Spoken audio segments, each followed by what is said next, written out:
Hopefully you watched last week's video.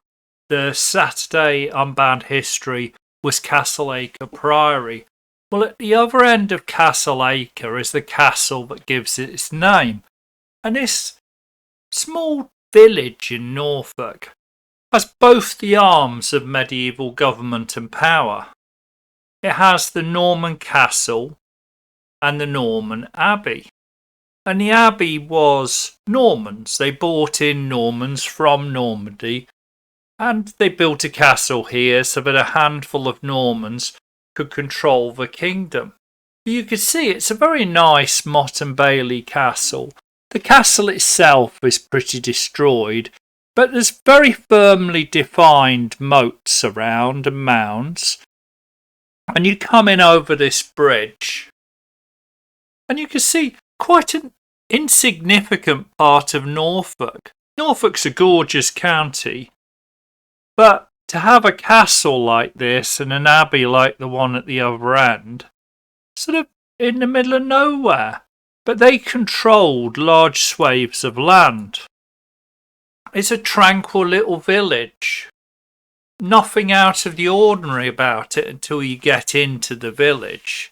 And it's a very rare example of a Norman planned settlement, because you can see the castle, the village, the parish church, all in one place. So last week we went to the abbey, and this week we're looking at the castle. So the castle was built by the Warrens. The land was given to them by William the Conqueror, and the Warrenness family in the 11th and 12th century built this beautiful castle here. It's a really good example of Motte and Bailey, and English Heritage claims it's one of the most impressive Norman earthworks in the country. They might not be wrong, it's certainly one of the better ones. There's also a Bailey Gate in the middle with two stone gatehouses were added in 1200 when they enlarged the earthworks.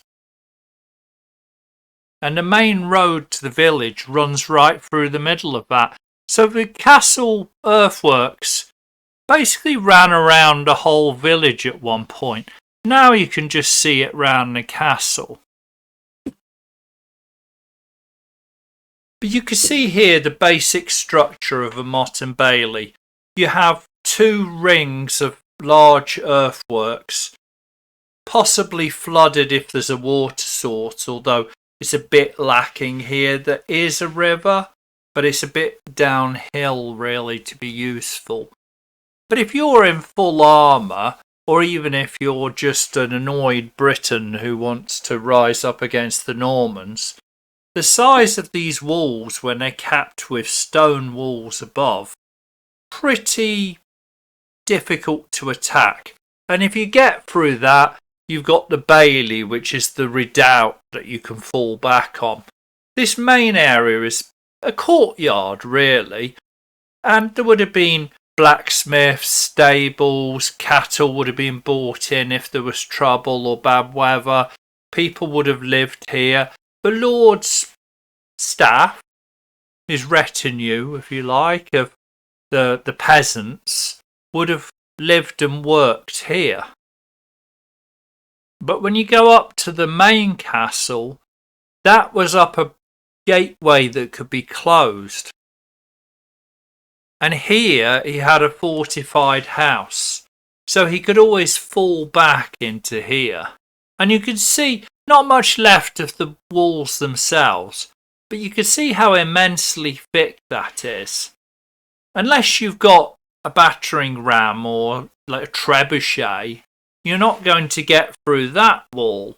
That's about 12 foot deep, this first one, and then further back you have more. A very substantial fortification, even if today it just looks like a few low-lying walls. You can still see the strength and scale of the earthworks, and you can understand why a very small number of Normans were able to completely dominate the country with structures like this. There's the gateway, and although on the one side it's crumbled, you can see that on the other side it was probably 20 or 30 foot high, and it would have continued over. Here you can see through some of the crumbled wall. Again, it's very thick, and it would have been a wall a little bit like that the whole way around the castle.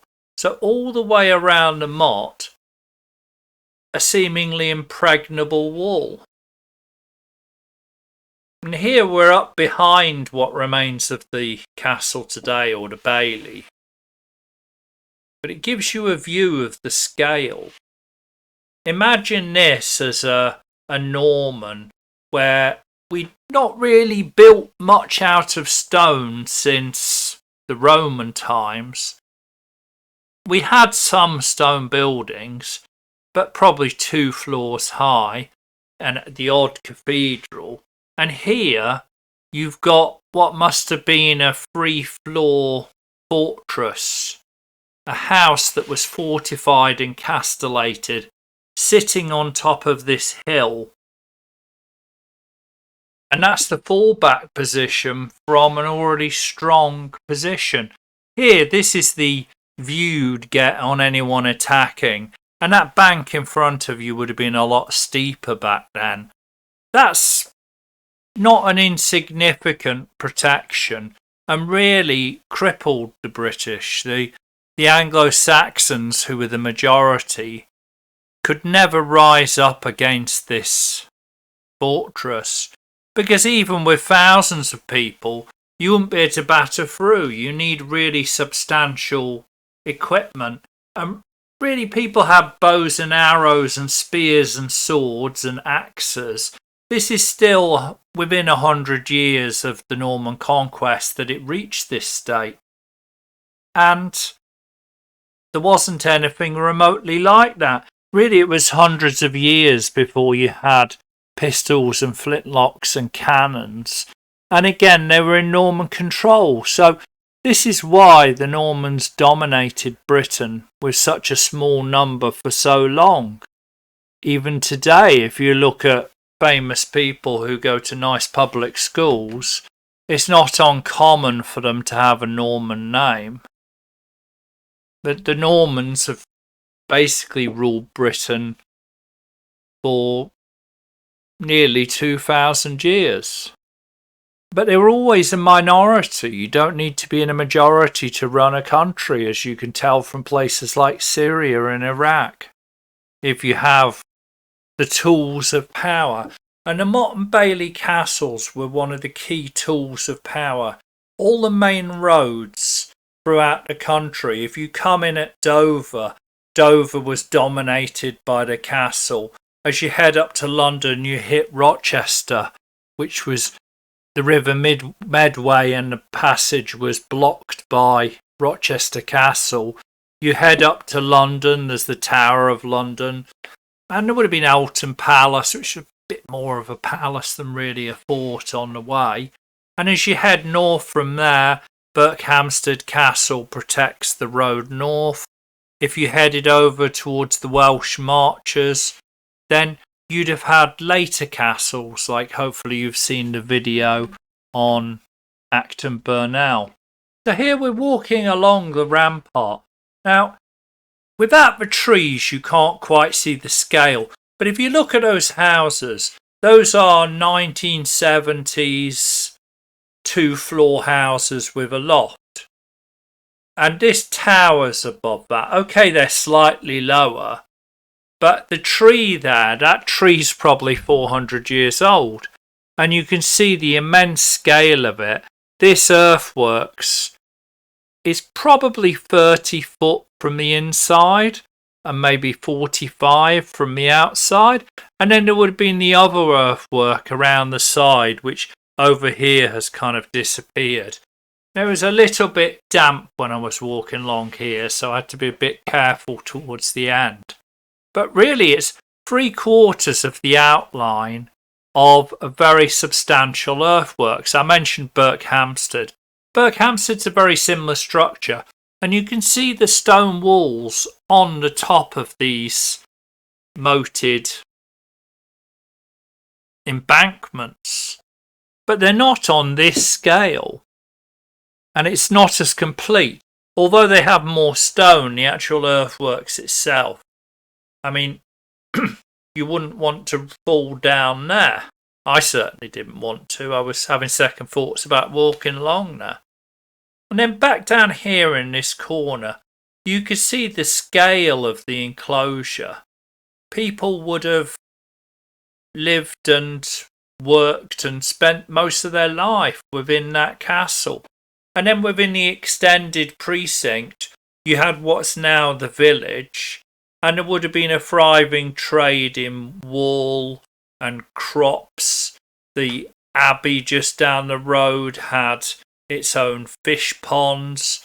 This was a thriving economy, driving and making money, and at the same time controlling Britain for the Normans. I always find that fascinating, how that minority were able to completely dominate British society for centuries. If you're in Norfolk, I would definitely recommend Castle Acre. It was a surprise to me. I came thinking there'd be an interesting abbey and a small castle nearby, so the two together were worth a visit. But actually both are really good examples of their time, and I would thoroughly recommend a visit. Castle Acre takes you back in time to a forgotten time from history, and wandering around the village, you get the feeling that the whole village has been slightly left behind modernity. Yes, they have electricity, and I'm sure they have the internet, but there's something quaint and almost pre-Victorian about the whole village. It feels like it hasn't been sullied by modernity. Really beautiful spot. And it must have been quite something back when these were thriving. So hopefully you enjoyed our visit to Castle Acre and you've watched the video on the Priory. And we'll be back next week with another Unbound History, something a little bit different from a Norman. So hopefully subscribe, and I'll see you next Saturday.